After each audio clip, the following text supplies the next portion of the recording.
Here's what we got coming up on today's show. 3 surprise trade candidates for the Browns with one rule. No Kareem Hunt trade. I'm not going to entertain that idea. Not even on the thumbnail. JK, it is, because he ain't fucking leaving. But no Kareem Hunt trade. We'll talk more about that in just a second. But here at Chat Sports, we got a like challenge going on across all of our channels. So make sure you hit that thumbs up icon to start the show.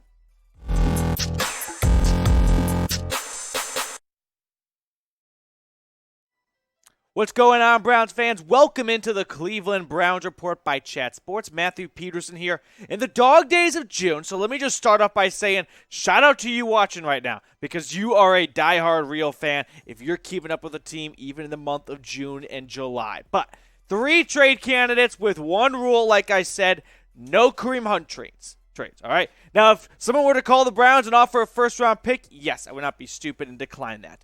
But that's not going to happen. Shout out to Trent Richardson, but there will be no more running backs going for first-rounders anymore. I don't think a second round is very likely either, maybe a third. So we will look at other players the Browns maybe could trade, and we'll explain why as the video progresses. The first candidate is another running back. It's not Kareem Hunt, but instead D'Ernest Johnson. Now, you're probably sitting there thinking, Matthew, why would they trade D'Ernest Johnson? They just signed him to a 1-year contract. And you are absolutely right. Signed him to a 1-year, $2.43 million contract with $900,000 guaranteed. What was different about that versus the tender, right? Remember when that tweet, whenever we talked about this last week, and you're like, I thought this already happened. Are we having deja vu here? Well, the difference is that $900,000 guaranteed. And why is that important? Because if no money was guaranteed, the Browns could easily cut him and say, we're rolling with Chubb, Hunt, Demetric Felton, and Jerome Ford, and that's our room, and we don't owe you any money. But now it doesn't make sense, right? Why would you sign someone to a contract with $900,000 guaranteed and potentially cut him? What this does do, though, makes it a little bit easier to trade him, believe it or not, because he's already got, most likely, $900,000, which means you do some simple math, $2.43 million minus $900,000, that is about $1.5 million. That's what a new team would have to take on to trade for him. A lot easier, right? A lot more likely, I should say, because it's a little less for an opposing team to trade for, and an opposing team knows the Browns aren't going to cut him because they gave him $900,000 guaranteed. So they are committed to him, it appears, which means a team won't just sit back and wait and go, nah, we don't need a trade for Johnson. The Browns are going to cut him.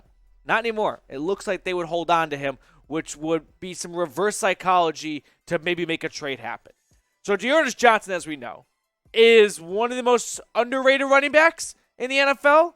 Like, as far as RB3s go, he is one of the best third-string running backs. He was awesome in the Broncos Thursday night game when he had to step in for Chunt, and he probably should have 4 touchdowns because he went down early because he wanted to run the clock out. That's how much of a team player he is. So when running backs start getting hurt, and I hate to say it, but we all know it's going to happen. It's just the nature of football. Teams will start calling around, asking about availability. And that's when Andrew Berry may strike. That's when he might go, we love D'Ernest Johnson. But at the end of the day, he's just a third-string guy on our roster. A 4th or a 5th round pick might be tempting for Andrew Berry. You see what I'm saying? Is he worth more? Yeah. Then again, our running backs just don't go for a lot, so you might not be able to get much more for him. But would you trade D'Ernest Johnson?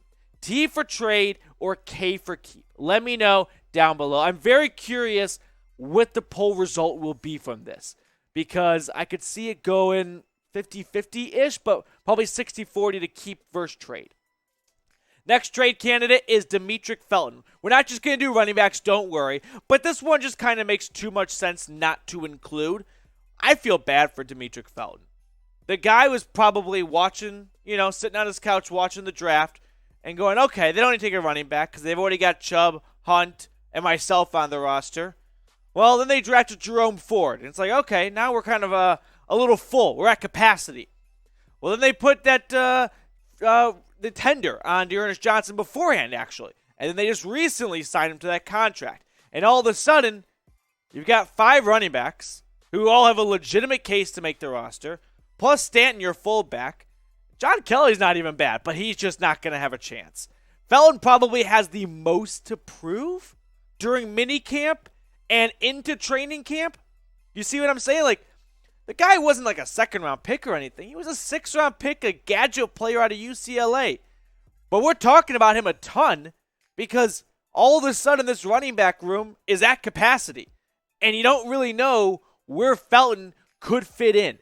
Last season for the Browns, he was fine. Like, for a sixth-round pick who had 32 punt returns for 227 yards, he had 2 touchdowns through the air. I mean, for a sixth-round pick, it wasn't like he was bad or anything. It's just you can only take 53 players. And Felton already feels like the odd man out because Chubb and Hunt and Ford are locks. Dearness Johnson ain't getting cut most likely after signing that $900,000 guarantee. So are you going to take 5 running backs? Or is Andrew Berry going to look at his draft capital for 2023? And let's be honest, 8 picks after giving up a lot for Deshaun Watson ain't too shabby. But you don't have a first-round pick. You got a second.